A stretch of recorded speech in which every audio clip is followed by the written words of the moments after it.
Kesan saya terhadap workshop ini, tentu finansial adalah pondasi dari sebuah bisnis. Sehingga dengan mahir memahami finansial, maka kita akan bisa mengendalikan perusahaan dengan baik dan perusahaan bisa growth dengan baik. Maka saya mengajak kepada teman-teman semua bisa mengikuti workshop ini dengan baik karena sangat luar biasa ilmunya. 2 hari ini saya merasakan banyak mendapatkan advice, terutama dari sisi pengetahuan terkait pengelolaan keuangan dalam suatu perusahaan atau bisnis, yang mana sebelumnya pengetahuan tersebut masih sangat minim ya untuk saya sendiri. Mudah-mudahan juga ketika saya balik nanti ke perusahaan, saya akan mencoba implementasikan ilmu ini ke tim saya.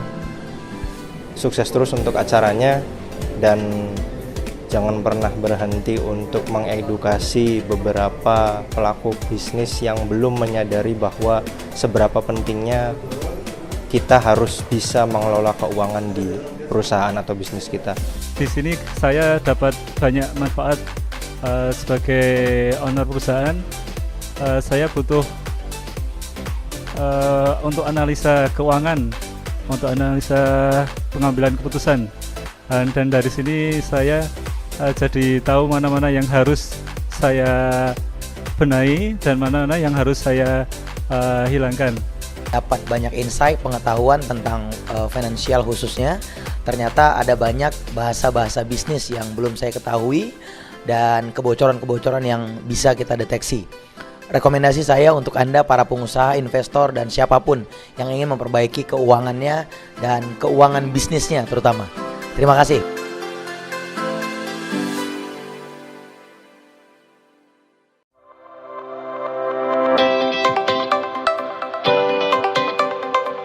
Saya termasuk kedua merisit, saya Finmas batch 8 dulu.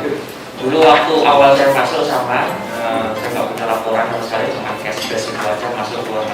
Tapi alhamdulillah setelah Finmas ini, kemudian saya cari-cari teman-teman yang punya base account nanti, alhamdulillah sekarang saya sudah punya laporan, 3-tiganya sudah bisa. Kemudian saya juga merekomendasikan yang EEF itu sekarang sudah gratis, ada Coach Salim, itu sangat powerful sekali. Kalau dulu bikin laporan itu bisa seminggu, sekarang setiap tanggal 1 itu sudah bisa dapat laporan. Alhamdulillah sekali. Cuman yang membuat saya riset itu adalah saya pengen istilahnya review kembali apa yang sudah saya lakukan ini sudah benar atau belum. Dan akhirnya di hari pertama dan di hari kedua alhamdulillah masih banyak yang salah, jadi harus masih banyak belajar lagi. Terus kemudian yang paling mengena di hari pertama dan keduanya adalah saya punya laporan, tapi saya nggak punya presentase yang seperti punya Pak Imam. Jadi nanti kalau pulang dari sini saya pengen bikin presentasinya seperti Pak Imam. Terima kasih Pak Imam sudah menginspirasi, dan juga saya ucapkan terima kasih sebesar-besarnya kepada Coach Salim Solaris yang sudah menyelamatkan bisnis saya. Di masa pandemi ini yang pertama kali saya lihat pasti laporan keuangannya ini mau kemana gitu.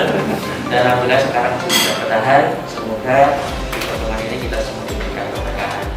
Kami kebetulan selaku business owner beberapa kali belajar tentang finansial sebagainya. Yang menarik dari Pak Salim ini yang tidak saya temukan di tempat lain itu adalah bicara finansial itu secara fundament ideologi agama, karena ini itu kalau kita tidak hati-hati bisa membuat kita tergelincir. Jadi mindset itu kadang juga perlu. Saya juga baru menemukan di sini bahwa misalnya kita bicara riba itu ternyata tidak hanya pada proses implementasinya saja, tapi juga ternyata pada proses mindset. Nah itu yang kalau kita tidak hati-hati itu bahaya. Artinya kan secara agama itu kan sudah diatur, dan itu konsekuensinya berat Pak, yaitu dosa gitu. Yang kalau kita salah ngitung misalnya itu kan kadang konsekuensinya oh ya udahlah rugi gitu. Tapi kalau bicara masalah halal dan haram itu kan konsekuensinya dosa Pak. Udah nggak bisa lagi kita mundur itu. Nah itu yang menurut saya kita harus cermat, kita harus hati-hati. kami berbisnis itu banyak ketemu orang, banyak ketemu situasi ya, yang terkadang setelah saya misalnya evaluasi, kami ngobrol dengan istri, ternyata dulu itu kalau waktu kita bermitra sama ini ternyata itu unsur buruknya tinggi sekali. Kenapa ya? Karena kita sama-sama tidak tahu dan kami berdua juga, kami dengan partner juga sama mikirnya kalau kita naruh uang segini berapa baliknya ini. Itu saya temukan di workshopnya Pak Salim ini dan ini tercerahkan sekali Pak. Yang menurut saya kalau kita sebagai muslim harus hati-hati. Bicara finansial ternyata tidak hanya sekedar bicara untung dan rugi, tapi juga ternyata bicara untung halal dan haram.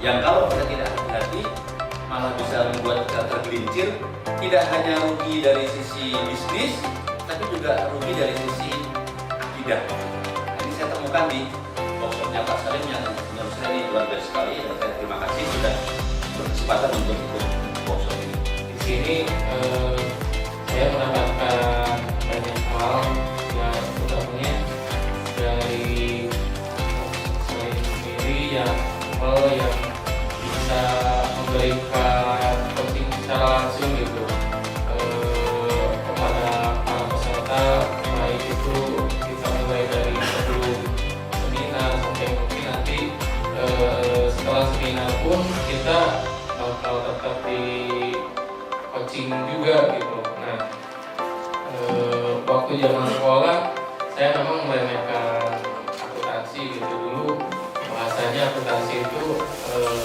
uang yang nggak ada gitu. Sekarang uangnya ada, ilmunya yang nggak ada gitu. Jadi ya menyesal sih ya. Cuman ya sekarang kita perbaiki di masa sekarang gitu buat menjalani bisnis kita untuk pengembangan di masa depan. Yang kita pelajari pada 3 hari ini secara umum adalah menjelaskan bahwa kita harus paham bahwa finance itu penting. Kalau kita mengerti finance, bakal banyak akibatnya. Bisa kita dibohongin sama tim kita sendiri, bisa kita ada risiko tapi nggak kelihatan karena kita nggak tahu coba baca laporan keuangan di mana. Bahkan kalau nggak ada laporan keuangannya dipatah lagi. Gitu. Jadi bakal sesuatu yang sangat wajib untuk business owner itu paham apa itu finance, apa itu laporan keuangan, apa itu analisa. Itu pertama. Kedua, terkait sama step by stepnya. Jadi kan kita udah dikasih tahu ya kerangkanya harus gini. Nah itu akan percuma jika itu cuma jadi pengetahuan doang, tapi nggak diaplikasikan, nggak dipraktikan di kegiatan di perusahaan kita masing-masing.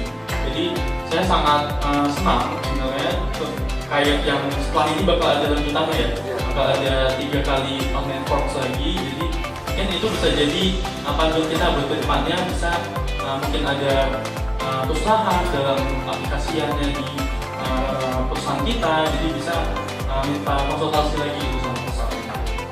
Selama ini yang analisa keuangan, yang mengkaji dana itu sebenarnya sama saya. Saya juga membantu lainnya. Di sini juga pertama kali saya mengikuti pelatihan, jadi diikutkan serta untuk biar tahu apa sih tentang keuangan, tentang laporan keuangan itu apa, indikator itu apa. Jadi di sini ya dari inilah saya memilih ini, karena dulu basicnya juga saya juga bukan ekonomi ya, saya keperawatan sebenarnya. Jadi belum ada kuliah ekonomi sama sekali, nggak ada itu. Jadi saya juga kesehatan dulu. Alhamdulillah insightnya yang saya dapat, ya saya tahu apa itu istilah dari keuangan, kemudian bagaimana menentukan kredit itu dan lain-lain. Mungkin ini karena apa ya, pelatihan yang pertama, jadinya saya juga masih kayak dari nol itu masih. Mungkin kedepannya kalau ada pelatihan lagi, insya Allah saya juga akan. Di dalam workshop ini saya menemukan banyak sekali hal-hal yang baru, aha moment ya. Karena beberapa beberapa workshop yang saya ikutin, masing-masing itu hanya sebagian-sebagian saja, parsial saja.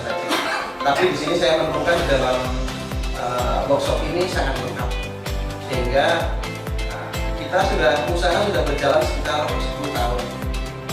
Tim saya juga sudah sekitar 70 orang, tetapi selama ini pengelolaannya sudah pakai sistem, kita pakai Accurate. Tetapi keakuratannya masih dipertanyakan. Jadi Accurate yang kurang akurat. Nah, di sini saya menemukan ternyata kita sebagai business owner nggak bisa. Kita hanya mengandalkan sistem saja kalau tim kita tidak dibekali dengan ilmu yang memadai. Tentu ini awal yang bagus untuk perbaikan di tim saya, sehingga dengan saya memahami nanti saya akan bisa memberikan guidance ke teman-teman, ke tim saya untuk perbaikan sesuai dengan apa yang kita dapatkan.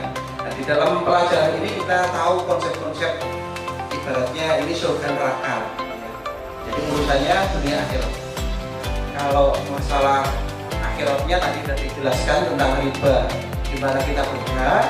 Nah, padahal kita hidup ini untuk bisa mencapai akhirat itu perlu harta. Nah, harta kita dapat dari usaha, dari bisnis ini. Bisnis ini kalau kita salah dalam mengambil keputusan, salah di dalam mengambil ini, itu bisa menerahkan kita. Di hari pertama langsung dikasih pretest, dan itu istilahnya sedikit mengeras otak. Ternyata belajar akuntansi selama 7 tahun dan praktek di praktisi akuntansi dan keuangan selama 7 tahun masih ada yang belum saya ketahui.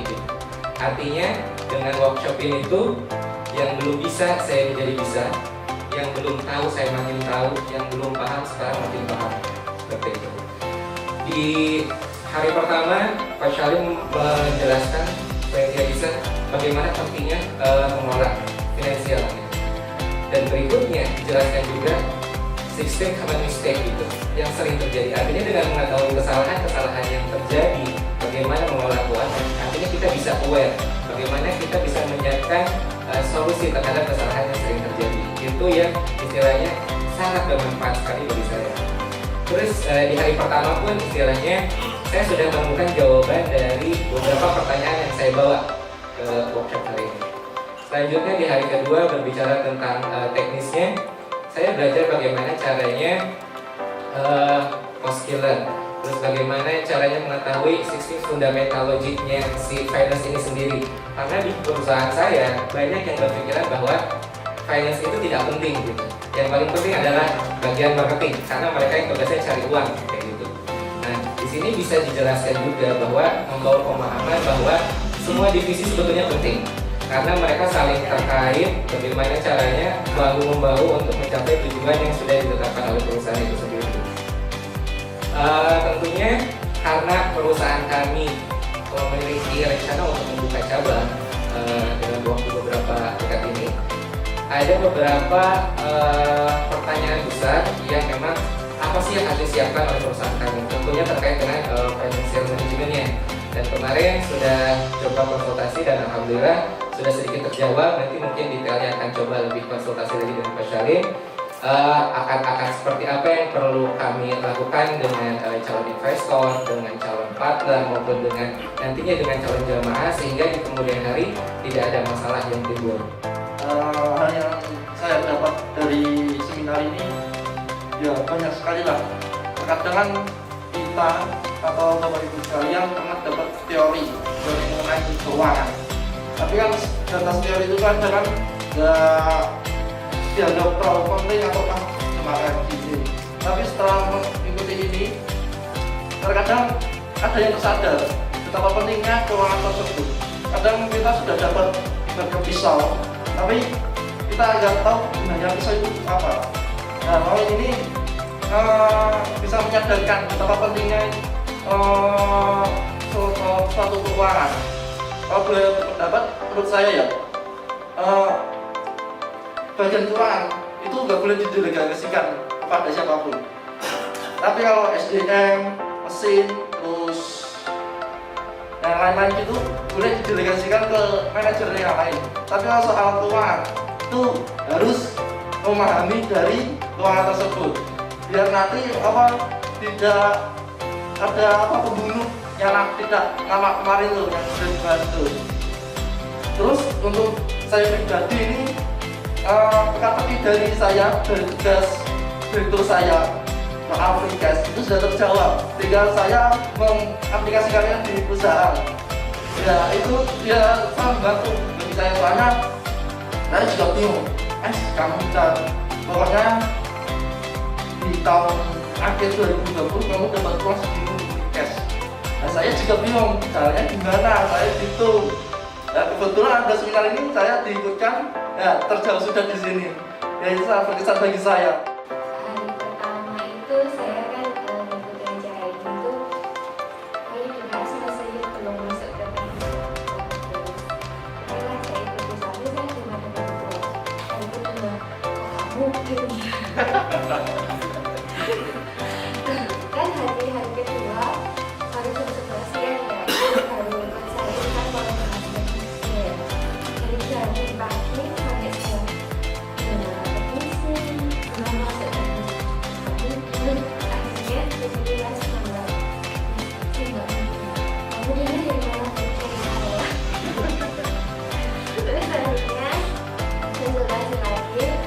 Kalau aku ikuti aja gitu saya tulis semua videonya saya rekam, saya jangan ngerti mau ngapain, tapi aku kasih konsultasi, mas saya udah ada transaksi kayak gini ini diapain, dilihat aja videonya Bu. Ya saya lihat ya videonya, oh alah ternyata kayak gini.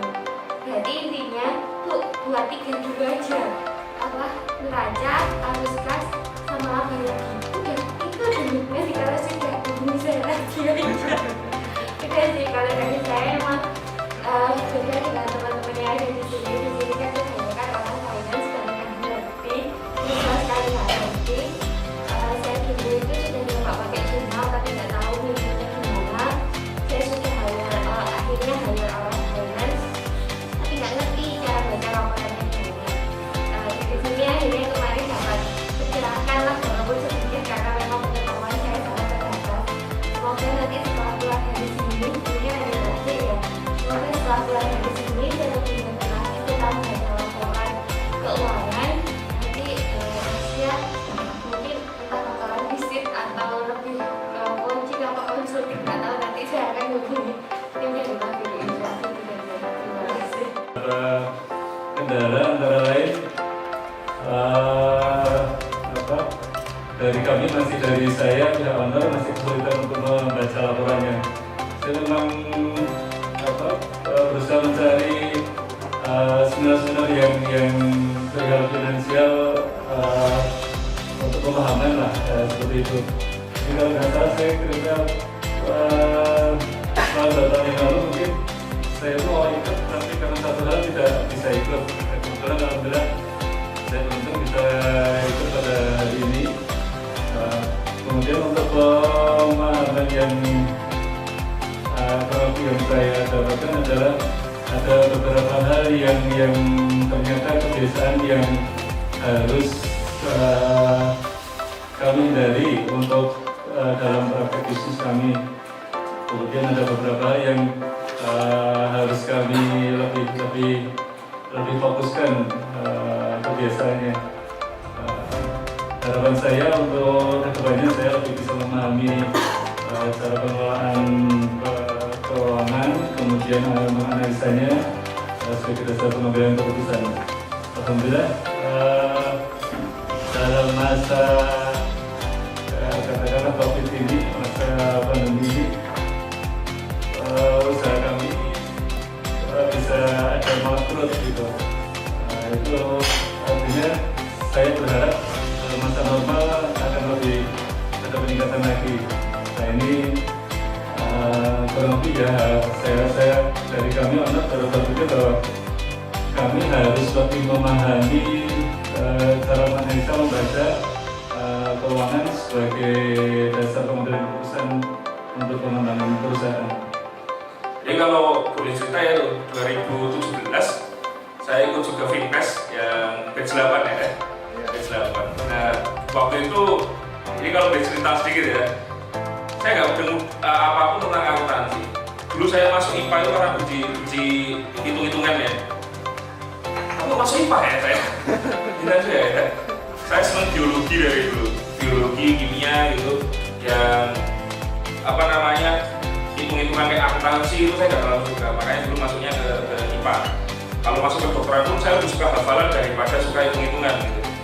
Nah, tapi akhirnya qadarullah busuk jadi pengusaha. 2016 saya bangkrut. 2016 saya bangkrut, 2017 mulai naik. 2016 itu saya tinggal 85 juta dari beberapa ratus juta. 2017 itu hitung-hitungan saya itu ada lebih dari 1 M harusnya uangnya, tapi nggak ada wujudnya.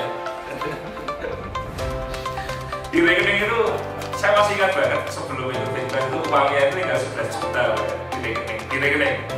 Padahal kalau dihitung harusnya uang saya ada sekitar 1 M lebih gitu. Uangnya kemana? Akhirnya saya harus memperbaiki sistem pencatatan keuangan saya. Lalu kan nanti aku ya tiba-tiba ada pergeseran dari Mas Mante waktu itu, ada financial cash. Aku nggak tahu financial cash itu apa, ikut aja lah. Yang penting ada tulisannya tentang keuangan. Oh ya, berbau keuangan tak ikutin gitu kan. Dari 2017 ini adalah kelas pertama. 2017 adalah kelas pertama saya ngikutin finansial. Di situ tujuan saya nggak muluk-muluk. Saya orang awam, nggak tahu apa-apa. Di kedokteran kita nggak diajarin cara hitung-hitungan finansial, bahkan dokter pun nggak ada mata kuliah bagaimana mengelola keuangan dokter, nggak ada. Bagaimana pricing untuk layanan kesehatan itu nggak ada gitu. Jadi tujuan saya dulu ketika 2017 itu simpel banget. Kalau nanti saya punya karyawan keuangan, saya paham mau nyuruh apa, dan itu aja. Jadi 3 hari itu dulu ada Mas Bram ya kita sama-sama di depan kalau istighfar, astagfirullah, dan caranya cuma gitu aja.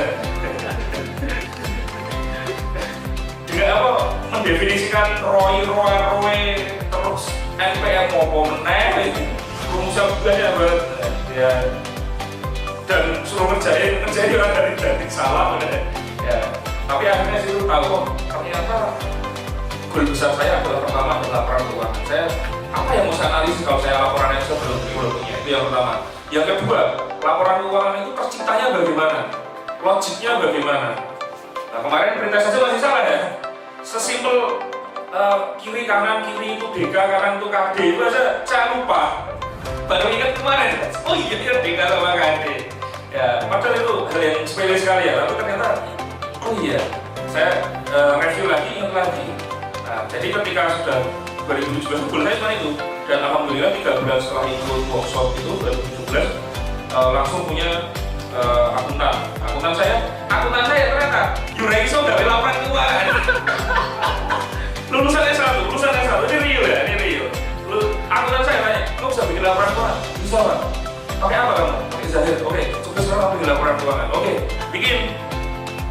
Nah yuk, ini diajarin dia. Ya ini juga diajarin kayak gini Pak. Jadi mendefinisikan akun aja banyak salahnya. Nah, ya termasuk itu ya, bagaimana laporan keuangan terbentuk kan chart of akunnya saya kan belajar juga. Akhirnya ini kok ini salahin. Nah akhirnya setelah beberapa bulan itu ada Excel for Finance ya Mas. Nah Excel for Finance, tak ikutin itu. Nah selesai Excel for Finance itu apakah langsung bisa? Ya enggak juga. Ada sisi yang luar biasa yang saya tangkap dalam pertemuan kali ini, yang ini belum begitu kompleks dan banyak saya dapati pada sesi sebelumnya. Itu bagaimana Salim ini memberikan sebuah paradigma yang luar biasa pada umat, yaitu Al-Quran sebagai pusat inspirasi dari finansial. Masya Allah. Maka ketika hari pertama Salim selalu menghadirkan ayat Al-Quran. Pada hari yang kedua begitu pula. Sebenarnya pada hari yang ketiga kita melihat bagaimana peran-peran daripada utusan Allah yaitu Nabi Muhammad SAW dan para ulama yang dimana memberikan inspirasi yang luar biasa bagi kita sebagai umatnya untuk mengikuti jejak mereka dalam menjadikan Al-Quran sebagai pusat inspirasi termasuk finansial. Masya Allah ya. Dan yang kedua adalah